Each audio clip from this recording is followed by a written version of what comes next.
Ray Price was more than just a country music icon. He was a warm, genuine presence whose songs carried gentle strength and spoke directly to the hearts of everyday people. Even if you weren't following his career from the very start, you probably felt his influence in the subtle shift of how country music sounded during the 1950s and 1960s.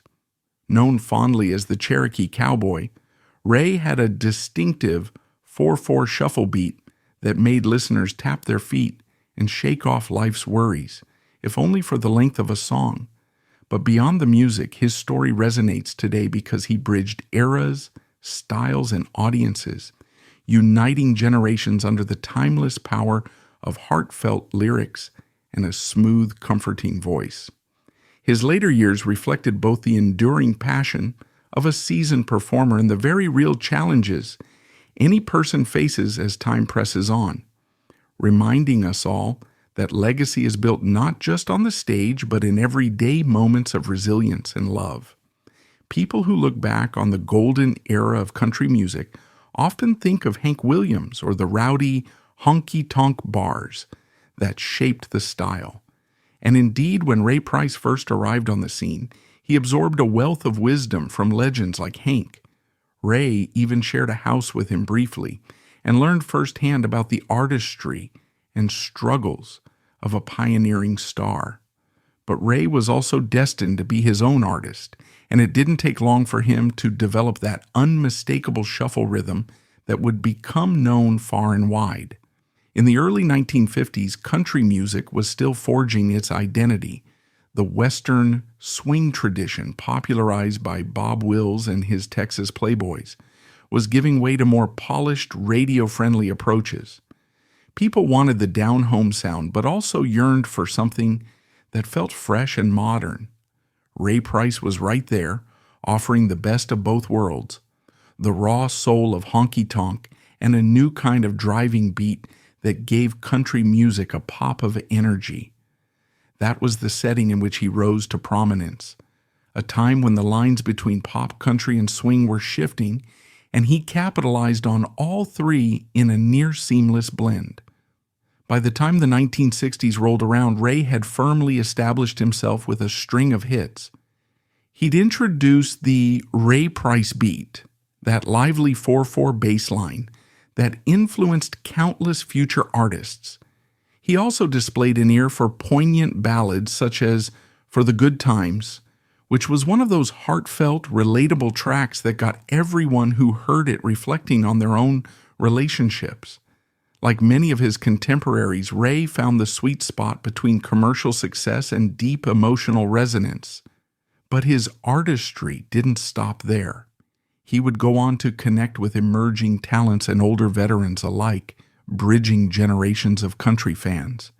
Even as the musical landscape shifted toward rockabilly, outlaw country, and glossy Nashville pop, Ray managed to stay authentic, reminding folks that there was still plenty of room for timeless, heartfelt storytelling. He was always known for forging meaningful partnerships, not just hiring the best musicians, but mentoring them in a fatherly, honest way.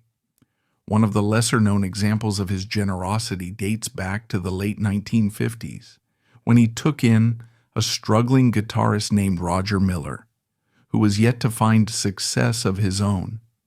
Ray recognized a spark in Miller's quirky, light-hearted songwriting style.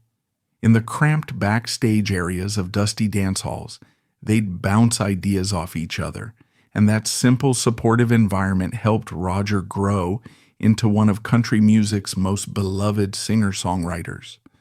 Another rarely discussed chapter in Ray's career happened years later, in the late 1970s, when he briefly explored a collaboration with a group of Nashville session players who specialized in jazz-infused arrangements. Although it wasn't widely publicized, Ray actually recorded a set of tracks that leaned closer to big band-style instrumentation. Those tunes never made it onto mainstream radio, partly because the label at the time felt they wouldn't resonate with country audiences. But hearing Ray's voice backed by these lush horn arrangements was a testament to his adventurous spirit. He was unafraid to step outside the box, if only to see what new emotional terrain his voice could reach.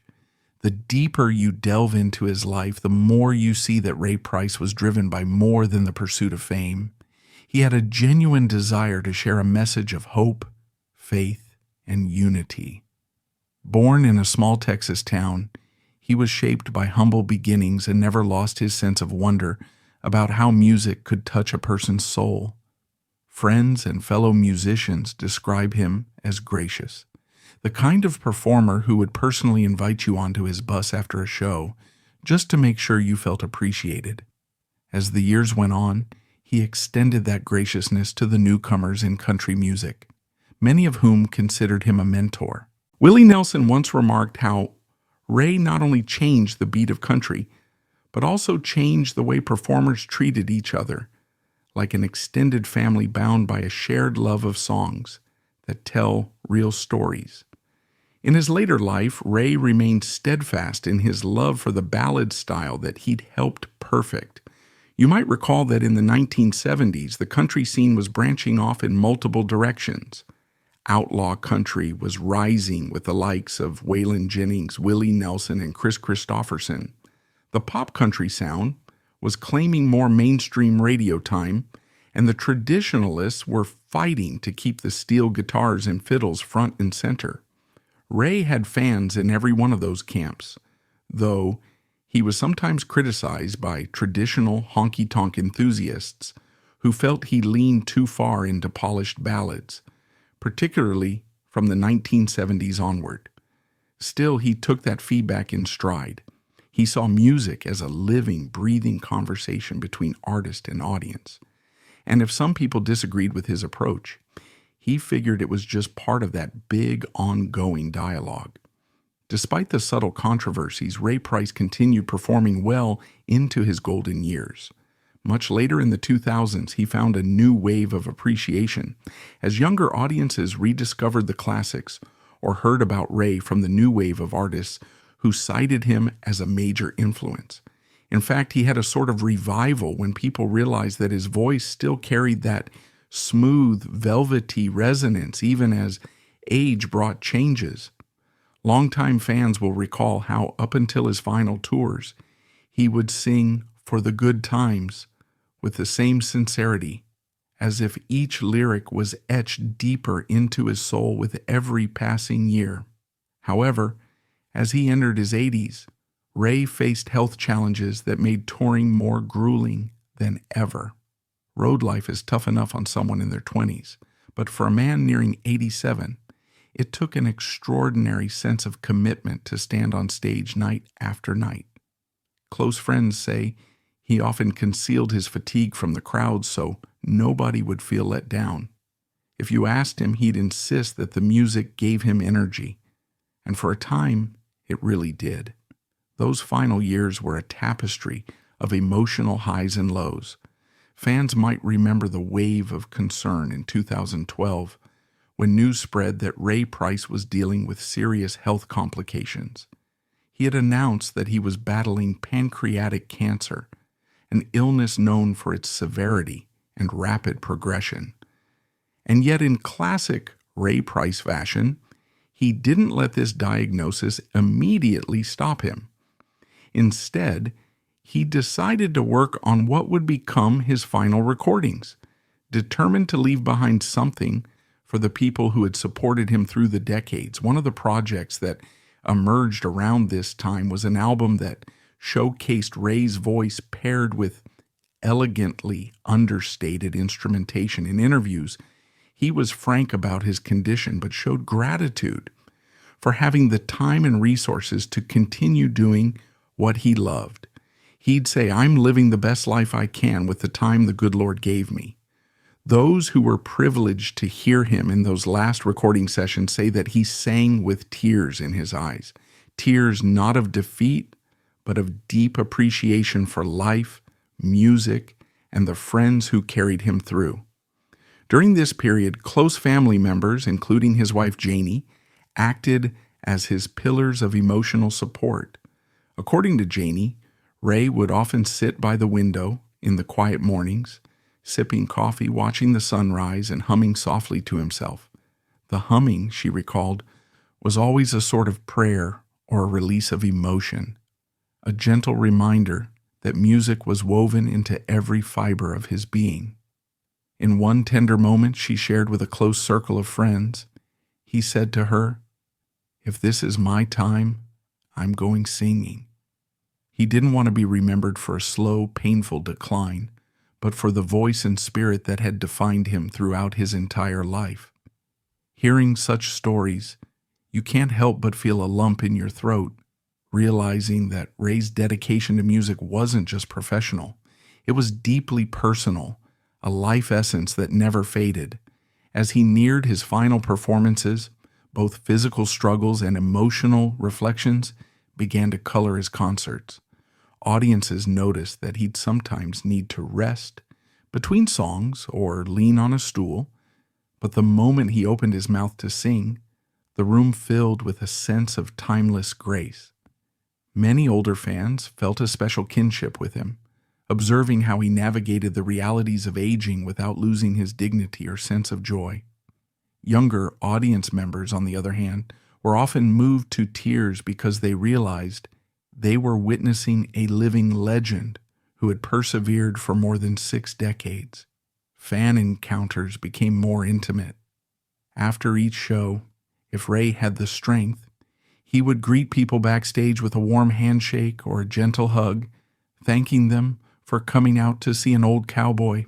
One devoted fan in his 70s once told him, "Ray, you're making me feel young again." And that simple statement seemed to encapsulate what Ray Price meant to so many: a sweet escape, a return to simpler times, and a lesson in resilience all rolled into one.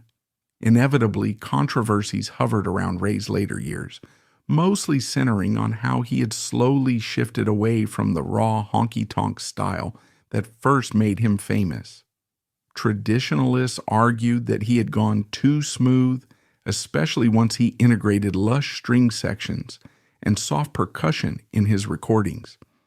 Some critics felt he was compromising the grit that initially captured people's hearts in favor of a more polished style aimed at the mainstream.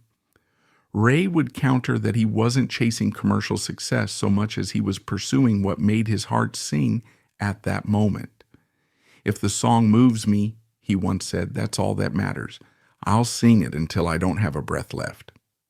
Fans who stuck with him through the decades usually sided with his perspective, agreeing that an artist should evolve.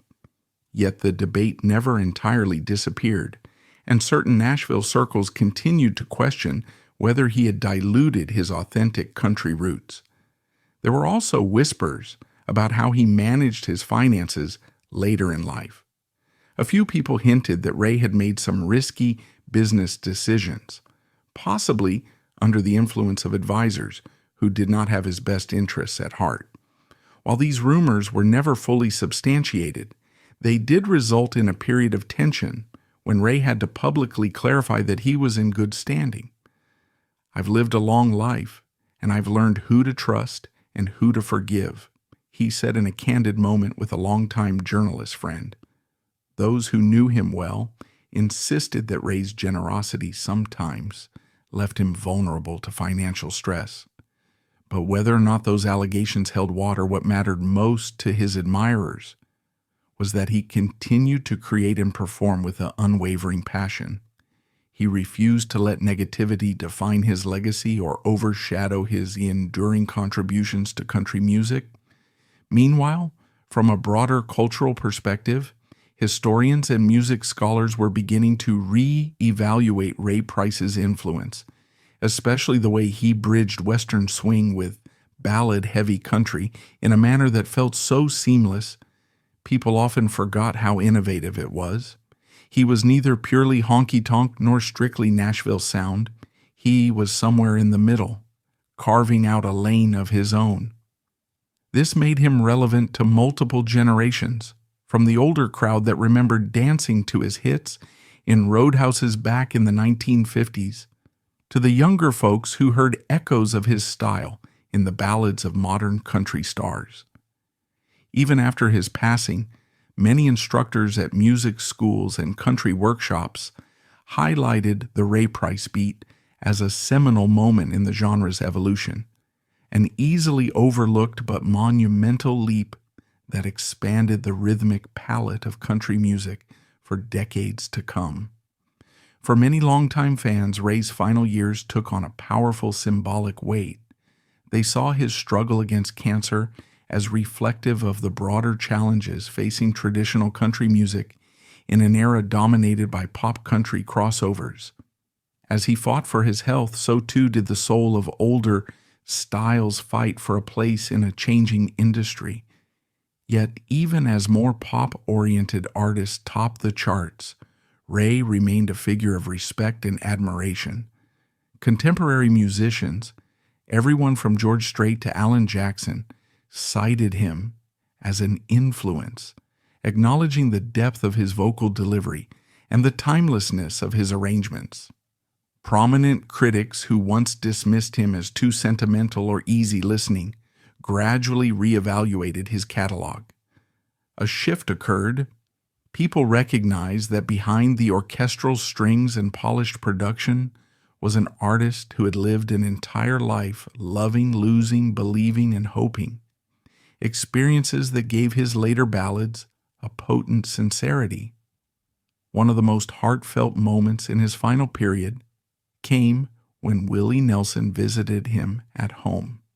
According to Willie, who shared the story in a radio interview, Ray greeted him with a broad, genuine smile despite the pain of his illness. They sat in Ray's living room, strumming guitars and reminiscing about the old days. At one point, Willie asked Ray if he had any regrets, any what-ifs that haunted him. Ray apparently paused and then answered quietly, "I'd do it all over again exactly the same way. Maybe I'd laugh more." That simplicity spoke volumes about his outlook. For a man who had known heartache, financial ups and downs, and professional criticisms, it was a testament that he still felt at peace with the road he'd traveled, a road that gave birth to so much music cherished by countless fans. Not long after, Ray Price released what would be his final album, aptly titled Beauty Is, The Final Sessions. The record was a poignant farewell. Fans and critics alike felt it was more than just another album. It was Ray reaching out to say thank you, goodbye, and don't forget the good times we've all shared. His voice, though audibly aged, carried an even deeper warmth. That ragged edge only accentuated the emotional clarity he poured into each note. When listeners first heard him on that record, many described feeling an almost church-like reverence, as though they were witnessing an artist not just performing but providing a parting gift from his very soul. When Ray passed away at 87, it wasn't just a personal loss to those closest to him. It felt like the closing of a chapter in country music history. Yet in that closing, there was also a sense of continuity. People who had grown up dancing to his tunes in their youth played his records at family gatherings, weddings, and memorial services. His songs, particularly classics like For the Good Times, became emotional anchors, linking the present to sweet memories of the past.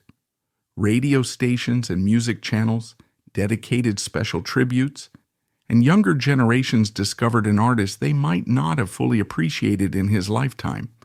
The outpouring of grief and gratitude on social media from fans around the world underscored the universal message in his music. Love, heartache, resilience, and hope, all delivered with sincerity. He walked through multiple shifts in the music industry. He was there when honky-tonk ruled, when the polished Nashville sound took over, when outlaw country raged against the system, and when new pop country hybrids came to dominate. Each time he adapted but never lost the core of who he was. His longevity is a testament to the virtues of perseverance and open-mindedness. His personal battles, cancer, financial stress, public criticism, are struggles that everyday people can relate to. reminding us that celebrities are human beings too, dealing with the same pain and triumphs as anyone else. Ray's story also holds historical significance because it connects different generations of country music. He was one of the last active links to the Hank Williams era, yet he also shared the stage with contemporaries of the 21st century. The fact that he maintained relevance across such a broad sweep of musical evolution is remarkable. It makes us think about how traditions are preserved, adapted, and passed along. In a world where everything moves so fast and tastes change at lightning speed, Ray Price's career stands as an example of slow, steady dedication to an art form and to the people who cherish it. Looking back, it's also important to note that his voice, soft, rich, and distinctly comforting, shaped the soundtrack of many people's lives for over 6 decades. If you talk to fans in their 60s, 70s, or 80s, they'll tell you about dances, first loves, heartbreaks, and second chances, all tied to those smooth ballads that spun on late-night radio. Ray had the uncanny ability to put a listener's most intimate feelings to melody, as if he were singing just for you, with no one else around. This capacity to draw out genuine emotion is what made his final years and passing so poignant. His struggle became our struggle, and his determination to keep singing became a reflection of how we all want to live, holding on to the things we love right up until the end. Perhaps the most poignant takeaway from Ray's story is the reminder that a rich legacy doesn't come from chasing perfection. It comes from an honest pursuit of passion. For older viewers who see parts of their own journey reflected in his life story affirms that each chapter has meaning. Even if the body falters, the spirit can remain strong, ready to inspire those who follow. Ray's final years were a living testament to that truth. So as we look back on his recordings and listen to that warm baritone that once filled dance halls and radio waves, let's remember him not just for the music, but for the example he set. A life well lived, a voice that never lost its soul, and a heart that sang until the very end. In the quiet spaces between the notes, we find the very essence of Ray Price, a man who loved deeply, endured bravely, and left behind a legacy that will echo through the decades, inviting us all to keep humming our own tune, no matter how uncertain tomorrow may seem. And that's all for today's video. If you like this video, hit that thumbs up, let us know your thoughts in the comments section, and subscribe so you won't miss out on future uploads. See you next time.